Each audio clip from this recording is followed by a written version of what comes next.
Hello.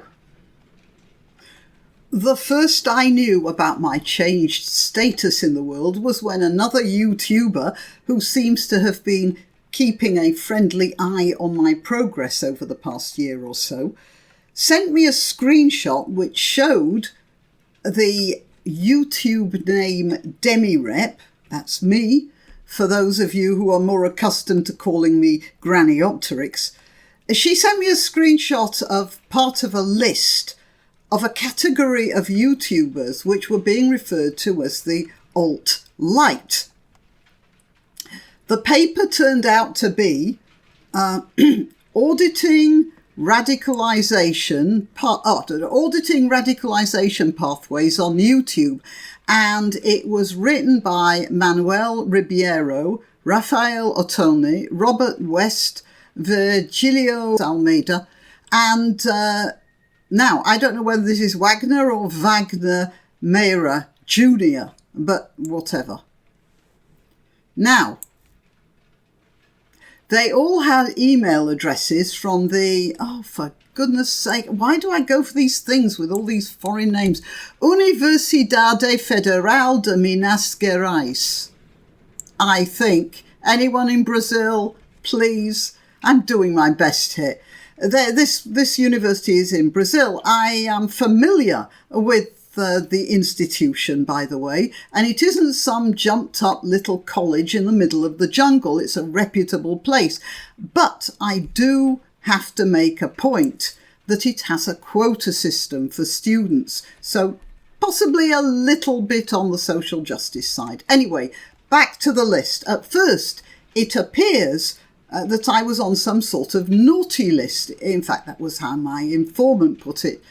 And that's a problem in itself, because it just proves how things can be framed, because that alt-lite category was in between the alt-right and something called the intellectual dark web, whatever that means. And that's sort of interesting. It wasn't alt-lite, alt-right, intellectual dark web. It was sandwiched in.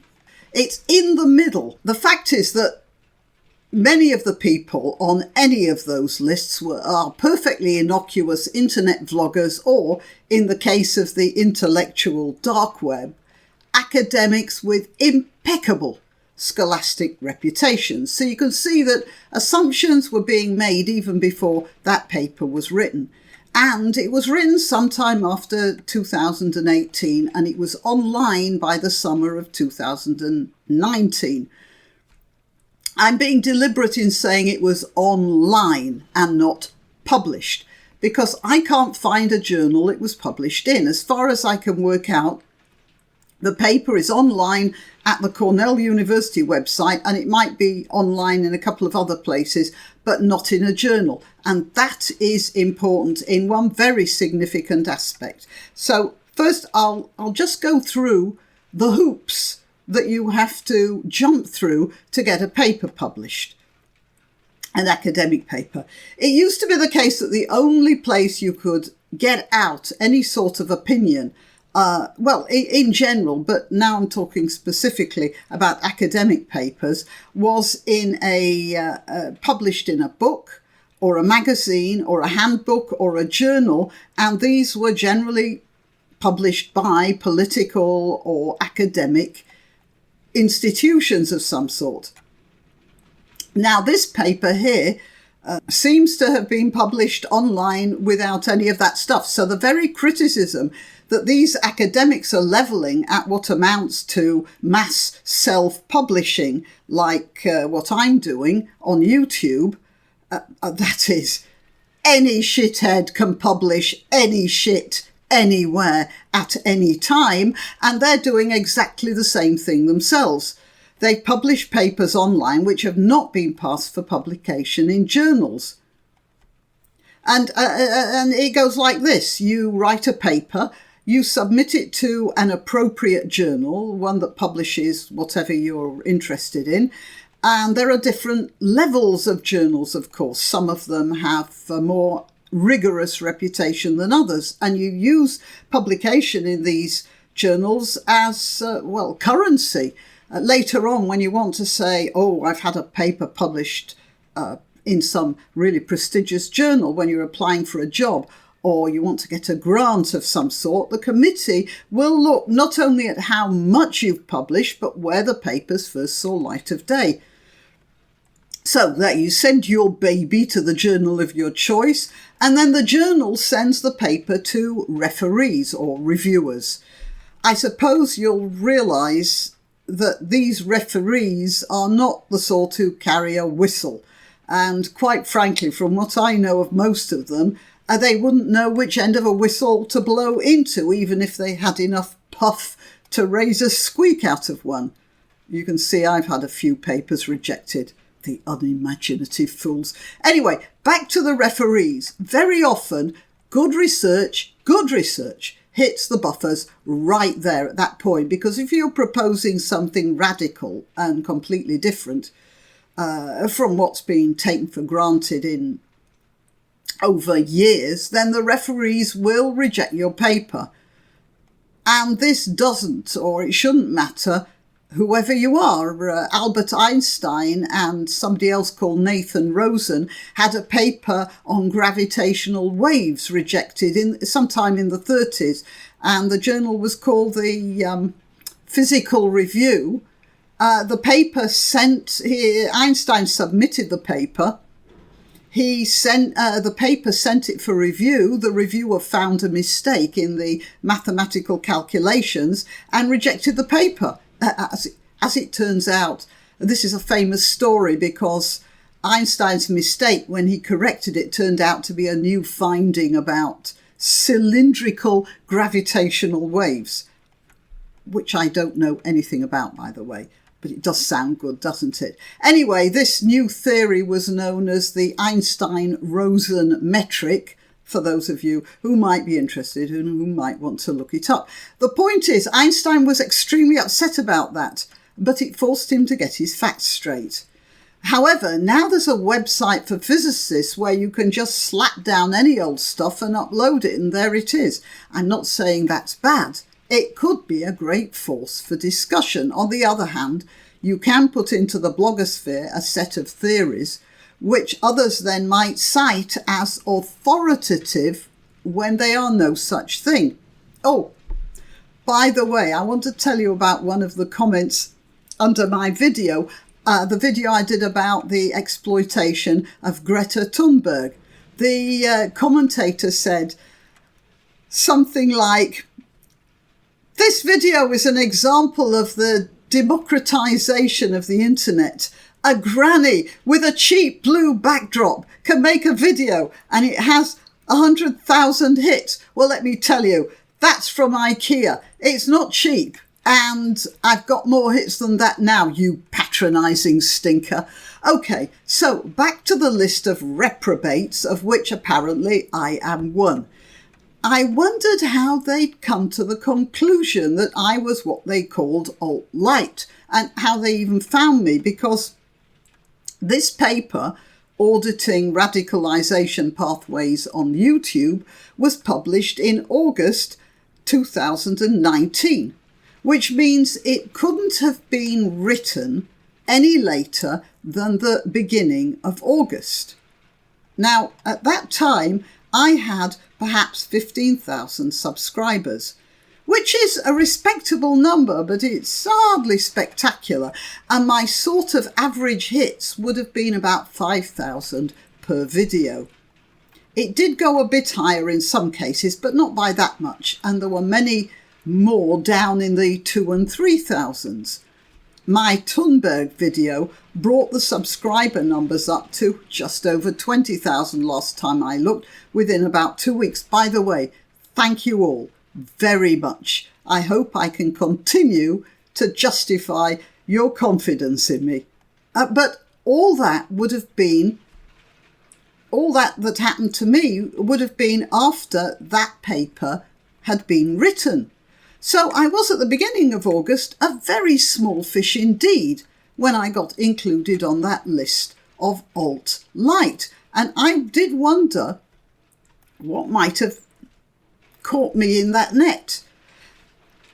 The only thing I can think of is that they did a word search on Islam, because I have made several videos about my objections to aspects of Islam, or rather to aspects of Islam as it is practiced by the two main and dominant groups in the religion.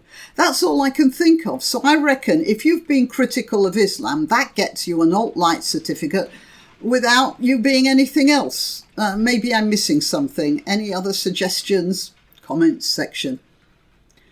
However, I'm going to go into a bit more detective work here on this paper, because the track back when I was looking for it proved to be quite interesting.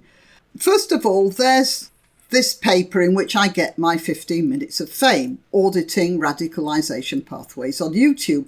But that appears to be a continuation of another paper, which is this, Analysing Right-Wing YouTube Channels, Hate, Violence and Discrimination, which the very observant or even the half asleep might notice that the title is anything but neutral.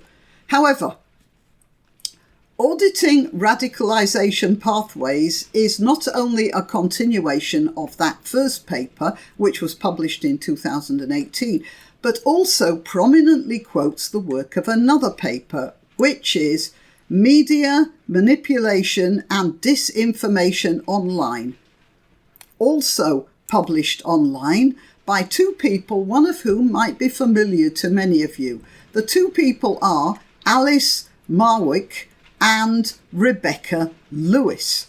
If you haven't heard of Becca Lewis before, listen and learn.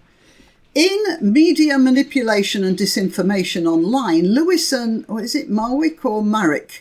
I'm going to pronounce it Marwick, because that's how you do in England.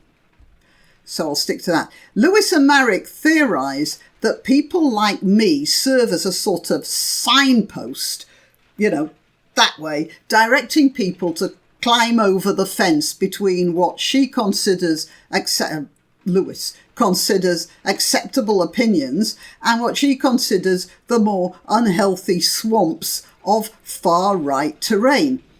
And what she considers acceptable appears to me to be damn near everything, if this tweet is anything to go by. Here, why are we talking about the fact that Elon smoked weed and not the fact that he appeared on Joe Rogan, the man who gives a mainstream platform to Jordan Peterson, anti-feminist Sargon of Akkad? You see, you've always got to label somebody. Google bro James Damore and Proud Boys founder Gavin McInnes, among others. By the way, Joe Rogan did respond to that email, as you'll see. I'll put a clip of it there. Joe Rogan made the point that Barbara Walters interviewed Fidel Castro, which, using Lewis's set of values, would have made Walters a communist. I can't go into much of Lewis's work here because this video will get too long. As a matter of fact, I think I'm going to make a separate video about that. But I think that tweet probably gives you a very good idea of her attitude. And also, Styx Hexenhammer, Tim Pool and Sargon all made refutations of Lewis's ravings. But for a quick rundown, there's a nice concise critique of her theories by a chap called Kevin Shau, in which you might be interested. It's called A Far Left Conspiracy Theory, the Alternative Influence Network of Rebecca Lewis. And here is a nice, juicy quote from his article. Very good. The shoddy quality of her research is matched only by her radical ideological leanings. Thinkers as different as Joe Rogan, liberal, Ben Shapiro, anti-Trump conservative, and Tim Pool, left libertarian, are cast as undesirable sources of information and linked in a vast and questionable web to people such as Richard Spencer, alt-right ethno-nationalist. Rebecca Lewis is the left's version of Alex Jones. I'll put the link in the description. But you see here, she is.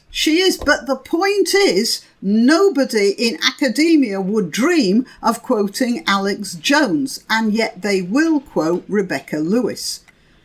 Meanwhile, let's just wrap up this peer review business.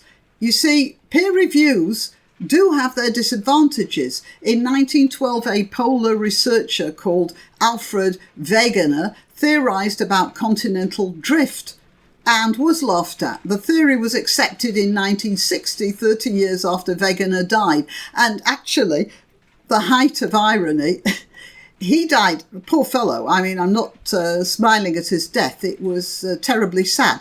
He died probably of overexertion on an expedition in Greenland. He and a companion called Willemsen were on their way back to the camp because their supplies had run out. And after he died, his companion buried him and continued the journey, but was never seen again.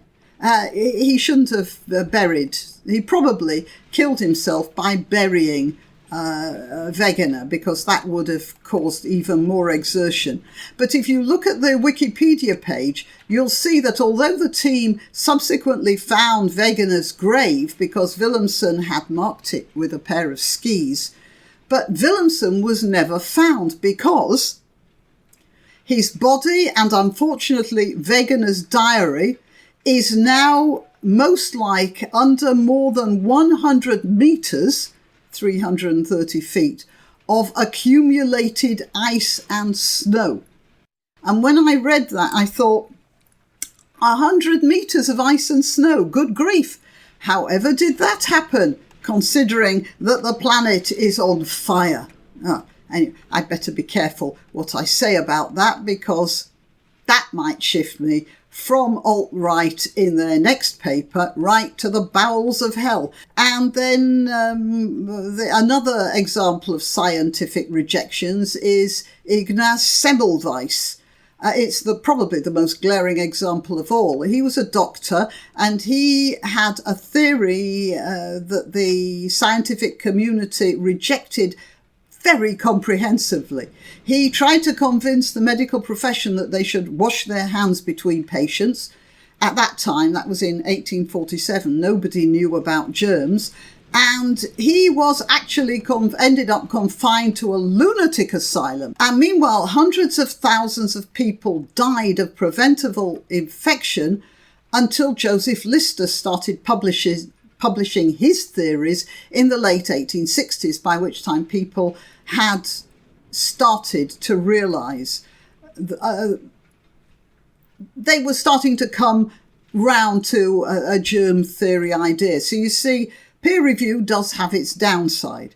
I'm not suggesting that anything that is not peer reviewed is worthless, but what I am saying is that there's enough criticism of Rebecca Lewis and her theories to make these Brazilian papers somewhat academically suspect. If you want to donate or contact, the information will be rolling over the Graniopteryx as I speak. Please like, subscribe and share, because it does help with the algorithm. If you visit my channel on YouTube and one day discover that I've disappeared without warning, you'll still find me on BitChute or Minds. Just go to either of those platforms and do a search for Graniopteryx.